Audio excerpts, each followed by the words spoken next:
자, 전세에 관련해 가지고 특별 대출이 하나 나올 것 같아 가지고 여러분들한테 한번 소개를 해드리려고 하는데, 이제 촬영일 기준으로 이제 오늘인데, 오늘 경제수장 회의를 했겠죠? 막 기사가 나왔으니까. 이게 기재부, 한국은행, 금융위원회, 이제 금융감독원 이렇게 4명의 이제 수장들이 모여가지고 우리나라 금융 관련돼서 금융시장도 이제 점검도 하고 대책도 좀 회의하는 그런 자리가 있었다고 합니다. 근데 여기서 이제 역전세 대책을 논의를 한다고 이제 기사가 나온 게 있어가지고 여러분들한테 한번 소개를 하려고 합니다. 이게 지금 그 전세금 반환용 특별 대출을 지금 아마 논의를 하고 있는 것 같은데, 이게 지금 좀 논란이 될 수가 있어요. 그래서 이거를 제가 제 입장에서 한번 설명을 좀 해드리고 여러분들도 이해를 좀 하시면 좋지 않을까 생각을 합니다. 기본적으로 이 전세 대책을 논의한다는 것 자체에 대해서 불만이 있는 분들도 많아요. 아니 이런 걸 왜 하냐, 그냥 내비둬라라고 하시는데, 이게 마냥 그렇게 내비둬야 될 그런 문제는 아닐 수가 있습니다. 기본적으로 이게 2020년 21년에 전세가 급등을 했죠. 뭐 아니라고 말하는 분들도 있지만 임대차 3법이 그거에 이제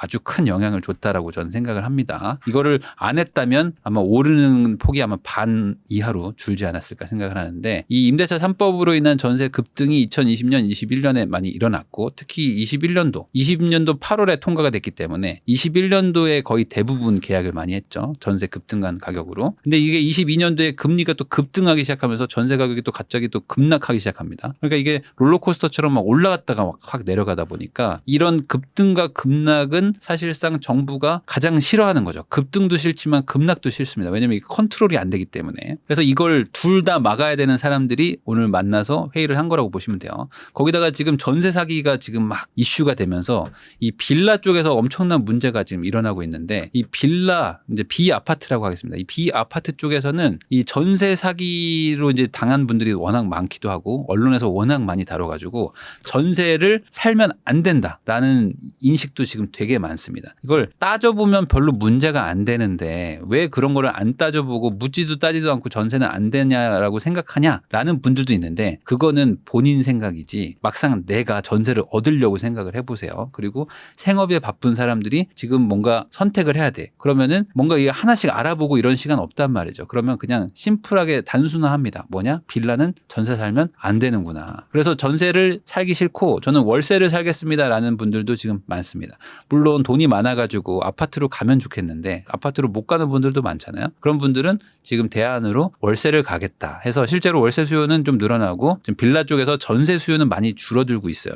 실제 현장에서도 전세입자를 구하기가 쉽지 않다라고 얘기를 하고 있는데, 그러다 보니까 이 사람들의 움직임, 이 심리 상태를 규제도 맞춰가지고 따라가 줘야지 이 피해가 최소화가 되는 건데, 이 규제는 지금 그걸 못 따라가고 있어가지고 이런 얘기들이 나오고 있는 겁니다. 뭐냐? 이 월세 수요가 많아지면 기본적으로 월세를 맞춰야 되니까, 집은 100개가 있는데 전세를 50, 월세 50 살던 게 갑자기 전세는 30을 살고 월세를 이제 70을 살게 되면은 집 개수가 바뀐 건 아니기 때문에 전세집 20개를 월세로 바꿔줘야 되는 거잖아요. 그럼 요 바꿀 때는 어떤 일이 일어나야 됩니까? 기본적으로 이 기존의 전세금을 반환을 하고 월세를 새로 맞춰야 됩니다. 근데 요 전세금 반환이 지금 문제가 되는 거예요. 자, 외국은 전세가 없죠. 외국은 어떻게 하냐? 외국은 전세라는 개념이 없기 때문에 기본적으로 집주인이 대출을 받습니다. 집주인이 그 집을 담보로 대출을 받고, 이것도 한 80%에서 뭐 많이 해주는 나라들은 뭐 95%, 뭐 100% 해주는 나라들도 있습니다. 그래서 네가 여력만 되면은 대출을 다 받아라. 집을 담보로 대출을 받아라. 그 다음에 그 집에다가 월세를 살게 해라라는 게 기본적인 그 개념입니다. 근데 그게 사실은 맞죠. 왜냐하면 주인이 대출을 받아서 주인이 이자를 못 내면 그 집이 경매로 넘어가는 거고, 이 대출은 사실 세입자가 받으면 안 되는 거죠. 그렇기 때문에 전세를 안 받는 대신에 그 외국은 다 주택담보대출을 받아가지고 충당을 해놓기 때문에 큰 문제가 없어요. 항상 보증금이 얼마 안 되기 때문에 돌려줄 돈이 얼마 안 되는 거죠. 근데 우리나라는 그게 아니고 전세를 받다 보니까 이 돌려줘야 될 돈들이 어마어마하게 크고요. 그리고 이 돌려주려면 필연적으로 주택담보대출을 받아야 되는 겁니다. 근데 이거는 사실 우리나라가 좀 이상한 거예요. 왜냐하면 이 전세대출을 요즘에 많이 받기 때문에 세입자가 전세대출을 받아가지고 집주인한테 줍니다. 그러면 집주인이 사실은 대출을 받으면 그만인 건데 괜히 한 번 더 건너게 되는 거죠. 그래서 이게 세입자가 대출 받아가지고 집주인한테 맡겨두는 그런 케이스가 돼서 좀 이상한 거죠. 이 집주인이 대출을 받고 세입자가 월세를 내면은 서로 심플한 구조가 되는 것인데, 이게 세입자가 대출을 받아가지고 집주인한테 주고 이자는 세입자가 내고 집주인은 또 이자를 안 내고 이러고 있는 상황인 거예요. 그런데 이게 지금 전세를 빼달라고 하는 상황이다 보니까 이제 빼주면 어떻게 해야 돼요? 주택담보대출을 받아가지고 빼주고 월세로 전환을 하면 됩니다. 왜냐하면 월세 수요가 늘어났으니까 전세 살기 싫어하시는 분들이 많아졌으니까. 근데 지금 규제 때문에 정부가 대출을 안 해주는 게 문제인 거죠. 그러다 보니까 임대인들한테 지금 문제가 발생하고 있습니다. 뭐냐? 이 우리나라는 지금 LTV 규제는 이게 집값 대비 얼마 빌려주는 거. 그다음에 DSR은 소득 대비 얼마 빌려주는 겁니다. 그래서 보통은 이거를 둘 중에 하나만 합니다. 외국은 대부분 얘를 대부분 풀어줘요. 얘를 많이 풀어줍니다. 80에서 90% 풀어주고 요것만 규제하거나 아니면은 요거를 규제 안 하고 이거를 뭐 규제하거나 이런 식으로 하는데 우리나라는 이걸 둘 다 규제를 하고 있고 아직도 규제하고 있는 부분이 좀 많아가지고 주택이라는 건 사실 담보 가치가 있기 때문에 대출을 받을 수 있는 건데 대출이 안 나오는 경우들이 꽤 있는 거죠. 거기다 이 전세가 있기 때문에 생기는 또 다른 문제가 바로 이겁니다. 많은 분들이 생각하고 있는 그 철칙 중에 하나가 이거죠. 대출 있는 집에는 전세 들어가면 안 된다. 이게 지금 또 문제가 되는 거야. 자, 전세 사기가 있기 때문에 빌라는 전세 들어가면 안 돼. 그리고 대출 있는 집에는 전세 들어가면 안 돼. 이 두 개가 있기 때문에 실제로 집주인들이 대출을 받아가지고 돌려주려고 하더라도 주택담보대출을 받으면은 전세를 맞출 수도 없어요. 그러면 이 대출을 많이 해줘가지고 전세금을 다 빼주고 이 전세를 내보낸 다음에 월세를 맞추게 해주면 문제가 해결이 되는 건데 이거를 또 안 되는 분위기겠단 말이죠. 그러니까 지금 이도저도 못 하는데 여기다가 다주택이신 분들 그리고 임대사업자인 분들은 뭐 집을 팔기도 어렵고 그리고 이제 뭐 다주택이신 분들은 이제 DSR뿐만 아니라 이제 다주택자 규제에도 걸려가지고 대출이 또 안 나옵니다. 그러니까 빼주고 싶어도 빼줄 수가 없는 근데 담보 가치는 있는데 대출은 안 해주는 요 딜레마인 상황을 어떻게 해결하지? 라고 하면서 지금 모였다는 거예요. 그래서 이 정부가 대책을 고민하는 이유가 이 임대인들한테 무언가 방법을 제시를 해줘야 된다. 이대로면은 돌려줄 수도 없고 그렇다고 뭐 안 돌려줄 수도 없는 상황. 그런 상황인데 대출은 또 막혀 있는 상황이다 보니까 정부가 고민을 하고 있는데 여기서 이제 많은 분들이 이런 생각을 하실 수가 있어요.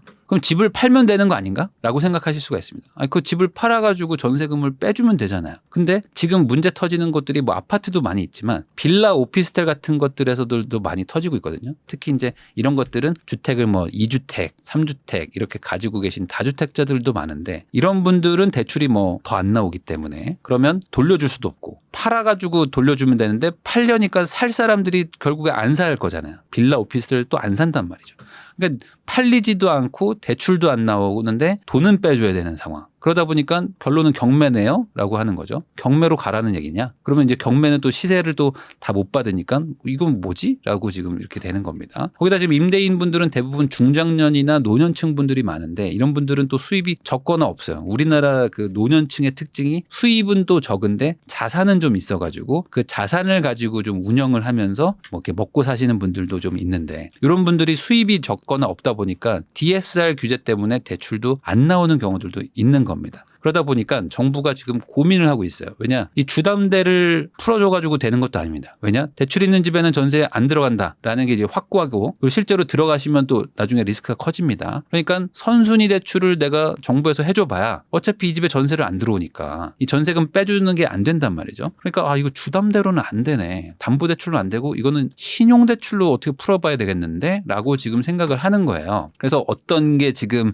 유력할까라고 제가 생각을 해보면 이 전세 차액 있죠. 차액에 대해서 정부가 보증하는 신용대출이 나오지 않을까. 제가 뭐 추측을 좀 해봅니다. 그러니까 뭐냐. 전세가 만약에 5억이었는데 뭐 예를 들어 4억으로 줄었어요. 그럼 1억을 돌려줘야 되는데 1억에 대한 대출을 해주는 거죠. 근데 이거를 담보대출로 해주게 되면은 1억이 선순위고 그 뒤에 4억짜리 전세가 들어와야 되니까 이분은 대항력을 잃고 또 한 번에 뭐 전세 사기의 피해자처럼 돼버릴 수가 있기 때문에 이건 안 되겠다. 그러면 이렇게 하지 말고 이 1억을 신용대출로 해주면 이 집에는 담보가 없기 때문에 4억으로 이제 전세로 들어오시면 이제 이분이 이제 1순위가 되시는 거죠. 그러니까 상대적으로 안전한 그런 구조를 짤 수가 있어서 이 신용대출로 해줘야 되는데 뭘 믿고 빌려주냐? 그럼 정부가 보증하겠다. 라고 하려고 하는 것 같아요. 그러면 이제 만약 대출이자 안 내면 어떻게 되느냐? 대출이자를 안 내게 돼도 이제 채권은 여전히 살아있는 거기 때문에 안 내면 그 해당 물건을 가압류를 걸거나 해가지고 경매로 팔아버리면 되는 거니까 이자를 잘 낼 수 있는 사람들이 대부분일 거란 말이죠. 그러면 이런 분들이 기본적으로 이거 대출을 받아가지고 한번 완충작용을 하면은 이제 시장의 충격이 조금 줄어들지 않겠느냐 이런 걸 지금 고민하고 있는 것 같아요. 근데 여기서 이제 또 이런 얘기 하시는 분들이 있습니다. 가계부채가 많은데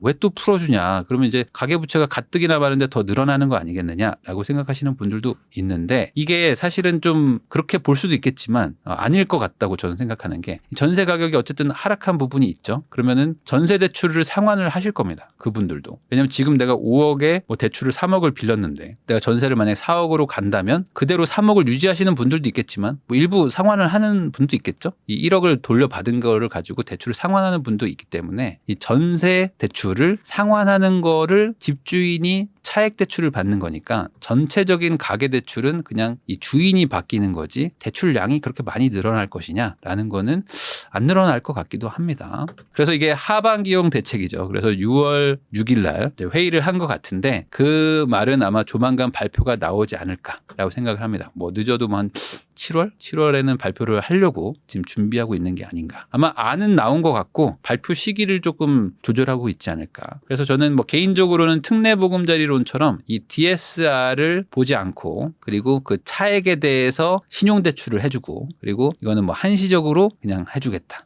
기금 얼마를 만들어가지고 해주겠다 정도의 그런 대책이 나오지 않을까. 그래서 아마 2년 정도 한시적으로 잡아가지고 기존의 전세 대비 새로 맞추는 전세의 차액만큼을 신용으로 빌려주는 것 이렇게 하면은 그래도 좀 뭔가 대안으로 나오지 않을까라고 생각이 드는데 이게 문제는 이제 얼마나 해줄 것이냐 그리고 어떤 집은 해주고 어떤 집은 안 해주고 분명히 그 차등을 둘 거란 말이죠. 뭐 9억까지는 해준다. 뭐 12억까지는 뭐 해주겠다. 뭐 15억 이하 집을 해주겠다 안 해주겠다. 뭐 이런 식으로 막 차등을 두겠죠. 요거를 지금 어디까지 해줄지를 좀 따져보고 있는 게 아닐까라고 생각을 합니다. 그래서 이 정부가 만약에 이런 대책을 발표를 한다면 의도는 이거 같아요. 우선은 급한 불을 꺼라. 그 다음에 팔 수 있으면 팔아라. 그러니까 지금 당장 뭐 전세가 막 빠진다고 해가지고 급매로 팔게 되면 시장에 또 충격을 줄 수 있으니까 그러지 말고 우선은 전세를 맞추고 그 다음에 그럼 한 2년 정도 시간이 벌어지는 거죠. 그 안에 뭐 매각을 하든지 상황을 지켜보라 하면서 시장의 충격을 좀 최소화하려고 하는 거라고 보시면 되지 않을까라고 생각을 합니다. 이 정책이 언제 나올지 한번 다 같이 지켜보시죠.